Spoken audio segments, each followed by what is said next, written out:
Bonjour, ici Ange Romia Botaka, on se retrouve pour un nouveau face-à-face. Aujourd'hui avec la nouvelle rubrique, la rubrique La Découverte, qui est une de nos nombreuses rubriques. Nous en avons maintenant 4 rubriques, qui est la rubrique Découverte, qui a pour devise découvrir au-delà de l'appréhension, la rubrique Cultura, la culture par ses acteurs, la rubrique Inspiration, inspirant la jeunesse, et la rubrique Le Sportif, le sport vu de l'intérieur. Aujourd'hui, nous sommes venus à la découverte d'un marché mythique, notamment un marché poissonnier, le marché Bwemba, dont nous allons découvrir l'histoire de ce marché, l'histoire de ce commerce et bien d'autres trucs liés à ce marché et à ce commerce poissonnier. En tout cas, on laissera le soin à des gens qui connaissent bien l'histoire de ce marché de nous conter l'histoire et je vous dis à très bientôt. Suivez-nous avec cette chaîne Ange Romia Botaka pour cette rubrique La Découverte qui part à la découverte des institutions, des marchés et bien d'autres lieux mythiques de notre ville capitale et de notre pays, le Congo-Brazzaville. Merci.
Nous voilà ici dans ce bureau de la présidence du marché Bwemba avec le président dont il va se présenter tout à l'heure, le président du marché Bwemba, pour qui nous sommes venus ici, pour qui nous conte l'histoire du marché Bwemba, comment est né ce marché mythique aujourd'hui que nous connaissons ici à Brazzaville, au-delà des frontières de notre pays, le Congo.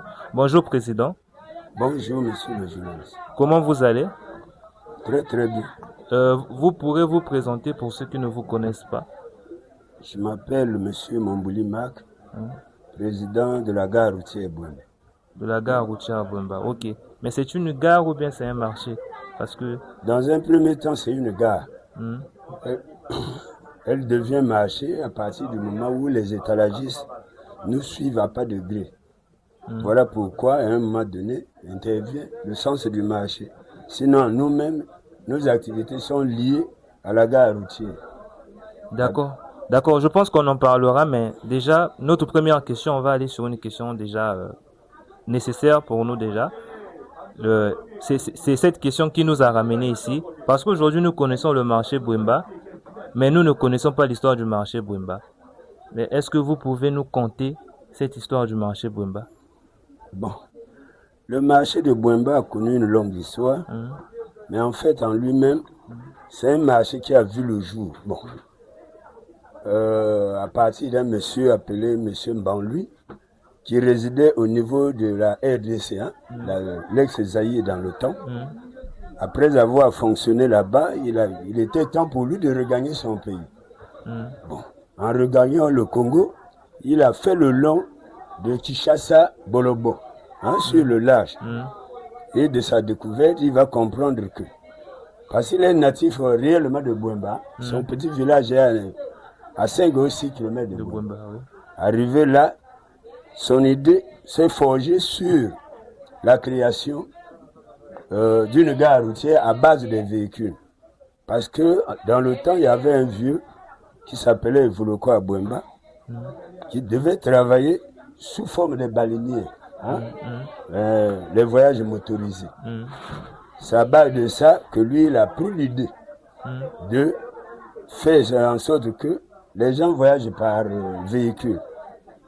Étant donné qu'il y avait un chasseur dans un village au nom de Bouemba, et de Bouanga plutôt. Bouanga, ce chasseur s'appelait Lima. Et ce monsieur-là partait de Bouanga jusqu'au goudron à pied. Il connaissait pratiquement toutes les façades qui engendraient la contrée de Bouemba, Bouanga, Ndolo. Et en ce moment-là, le monsieur-là va chercher à tracer une voie qui partait de Brazzaville, c'était un camp en ce temps-là. Il partait d'un camp à Bouanga. Et d'un camp à Bouanga, on a dû profiter, tricher pour rentrer à Bouemba qui avait un site touristique et environnemental un peu plus avantageux par rapport à Bouemba, par rapport à Bouanga plutôt. Bon, vous voyez que ces deux mots aussi, ces deux villages ont des noms similaires. Ça semble un peu confondre. Mais entre-temps, c'est à base de là que M. Mbanli est rentré à Brazzaville, a cherché un véhicule. Et ce véhicule a vu le jour, je crois, en 81. Hein, mais le jour vraiment m'échappe parce que je n'ai pas eu le temps de... Voilà. Mais Mambo Pascal. Donc, dès qu'en ce moment-là, le véhicule est venu, directement, ça a commencé. Et en ce moment-là, c'était un petit marché timide. On vendait dans la rue Djambala. Toujours sur l'avenue PSP, là, Djambala. Dans la rue Djambala, on a vendu, je crois, 1 an, 2 ans après. Le même monsieur a acheté la parcelle dans la rue Campement. Toujours vers la Timé. Hein? La Timé en entrant entre la Timé et Renungalefo. C'est de là où il a emmené le marché chez lui. Hein? Donc désormais, il devait avoir au moins d'un véhicule, on est passé à 2 véhicules. De 2 véhicules à 3, l'espace était devenu trop minime. Donc il était obligé de partir sur l'arrêt de Ngalefuru, un peu en haut là-bas. Au niveau de l'arrêt de Ngalefuru, ça n'a pas trop mis de temps. L'administration s'est intéressée. Monsieur le maire a pensé qu'il fallait venir sur l'avenue Benoît Ngachurou. Sur l'avenue des Chars. C'est en ce moment-là que les activités ont grandi. En grandissant, au lieu qu'elles deviennent gare, qu'elles restent gare routière, du coup, le marché s'est vu le jour. En ce moment-là, on voyait les solars, les divers, toutes marchandises de toutes sortes également. Et en ce moment-là, le bureau fut constitué, composant une affaire de 8 denrées. En ce temps-là, dans un départ de 8 denrées, au finish, le marché a fini par 11 denrées. Donc voilà un peu, grosso modo, la naissance de ce marché, de cette gare routière au marché, et de ce jour de 81 à aujourd'hui 2026. Ok, déjà merci pour cette histoire, déjà passionnante pour nous. Mais si nous pouvons comprendre, avant, le marché, c'était un marché minime. Vous avez dit que c'était un marché minime. Oui, mais pas le marché en lui-même. Pour ceux qui connaissent bien le marché. Je vous ai dit que le marché a commencé à un véhicule. Après, 1, 2, 3, et de 3, 4, nous sommes allés même jusqu'à 22 véhicules. Mais aujourd'hui, pratiquement, le marché n'existe plus. Il est là comme gare routière. Donc, voilà ce qui est la réalité d'aujourd'hui. Si vous voyez les foufous, c'est parce que les poissons ne viennent plus. Les poissons ne viennent plus. Il y a le pont bascule qui a dérangé tout. Il y a le corona qui est passé. Il y a beaucoup de fléaux qui ont fait que vraiment les gens ne s'y intéressent plus à voyager par véhicule. Très souvent, les gens passent aujourd'hui, de nos jours, par les baleiniers ou bien les bateaux. Parce que là-bas, il y a un peu la libre circulation par rapport à ici. C'est un peu le mobile qui fait que les poissons s'arrêtent seulement au niveau du fleuve. Comme il y a l'agriculture qui met le bon, voilà pourquoi les véhicules vont souvent ce dernier temps renforcer du foufou. Le peu de poissons que vous voyez là, c'est les miettes. Le vrai poisson, il faut aller au port.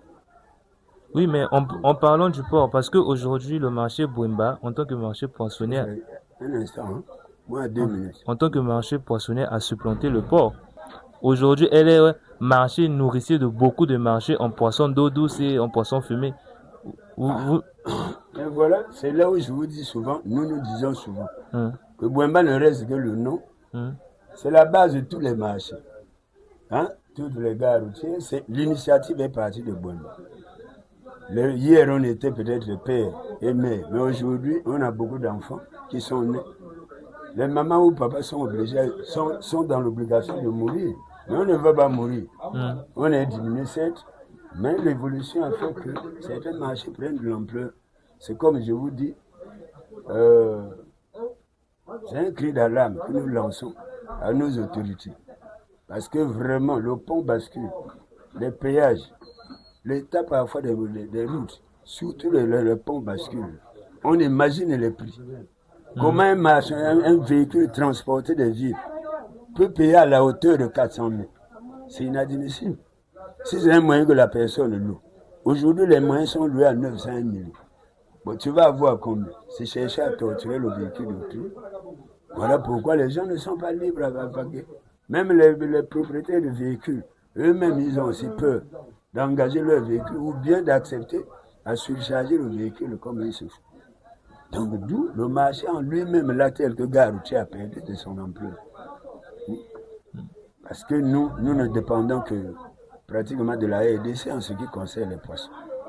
Mais entre-temps, les poissons, quand ils viennent par cette voie, ils trouvent qu'il y a trop de tracasseries. Ils ont oublié que dans le temps, ça a été comme ça. Mais comme il y a beaucoup de marchés aujourd'hui, des gares routières qui se sont créés, même en Mathilde, on vend du poisson. Au Océan du Nord, on vend. Partout chez les cimetières, on vend. Beaucoup de gares routières aujourd'hui. À quoi bon venir seulement à Bouemba? Alors qu'ailleurs, il y a la facilité. Donc, c'est ce qui fait que Bouemba a perdu de son ampleur. D'accord, mais aujourd'hui, vous croyez que Bouemba peut être là 10 ans plus tard? Peut être là 10 ans plus tard, mais il ne faut pas être pessimiste. Oui. C'est un marché qui a vu le jour, les gens y vivent. Hein? Les gens y vivent, les gens doivent toujours continuer à croire. Hein? On ne peut pas tuer, sauf que l'État ne nous aide pas. L'État ne nous assiste pas. L'État laisse tout à nous-mêmes, mais envoie seulement ces éléments sur le terrain pour prélever de l'argent. Qui viennent aussi d'une manière frauduleuse. Prendre, parfois ça ne rentre même pas aux caisses.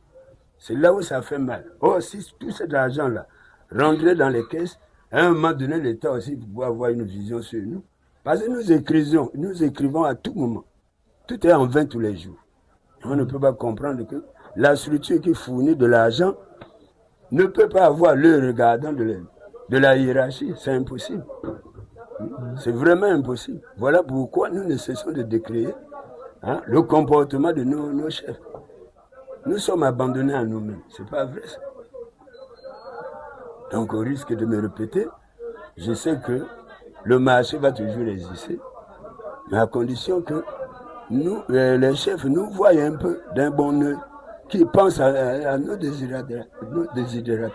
Nous écrivons à tout moment, que ce soit au niveau de la mairie, au niveau des sous-préfectures, partout, des préfectures, tous nos désirata sont là, mais jamais une réponse concluante dans le bon sens.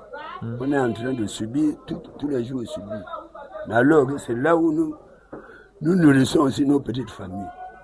C'est un travail en fait, c'est pas ça. Oui. Bon, mais un travail non rémunéré, mais un travail auquel nous dépensons beaucoup d'énergie pour ne rien avoir. Donc, c'est un peu comme ça. D'accord, Président. Je pense que c'était tout. Parce qu'on est venu à la découverte, comprendre un peu l'histoire du marché Bouemba, dont vous nous avez conté cette histoire et les difficultés dont vous avez aussi mis en relief ces difficultés, toutes ces difficultés. Je peux que vous remercier. Mais votre mot de fin, vous pouvez dire quoi pour la fin? Bon, pour la fin, on ne peut que vous remercier. Cette équipe technique qui, malheureusement, je n'ai pas pris contact de savoir si c'est au niveau si c'est la radio, la télé ou bien c'est une chaîne privée. Nous sommes en ligne, Ah, d'accord. Oui. Donc, il n'y a pas de problème. Vous êtes venus, on vous a reçus. On pensait aussi que ça allait être plus fructueux que ça, mais comme on est venu, vous êtes venus un peu à l'improviste. l'essentiel vous a été accordé. Ce que nous déclarons, c'est ce que nous pleurons tous les jours. Que vous qui êtes là, porte-étendard de la population, ne cessez jamais de décrire un peu le comportement de nos chefs. Pas trop le comportement, mais au moins leur attitude, leur indifférence envers ceux-là qui pleurent tous les jours. Nous sommes en difficulté, vraiment en difficulté. On peut bien réunir les conditions, mais les accompagner, c'est tout un problème. On n'en a pas les moyens. Voilà pourquoi nous ne cessons de pleurer, de demander. Donc, les autorités doivent avoir un oreille attentif vers sa base. Parce que sans nous aussi, le pays ne peut pas vivre. Ce n'est pas seulement les bureaux. Ici, là, vous êtes dans un bureau, mais regardez un peu les conditions dans lesquelles nous travaillons. Oui, les conditions là ne sont pas appropriées. Donc, c'est un peu comme ça. J'en ai terminé. D'accord. Je vous remercie en tout cas. C'était pour le premier épisode de notre nouvelle rubrique à la découverte du face à face. Merci beaucoup et on se dit à la prochaine.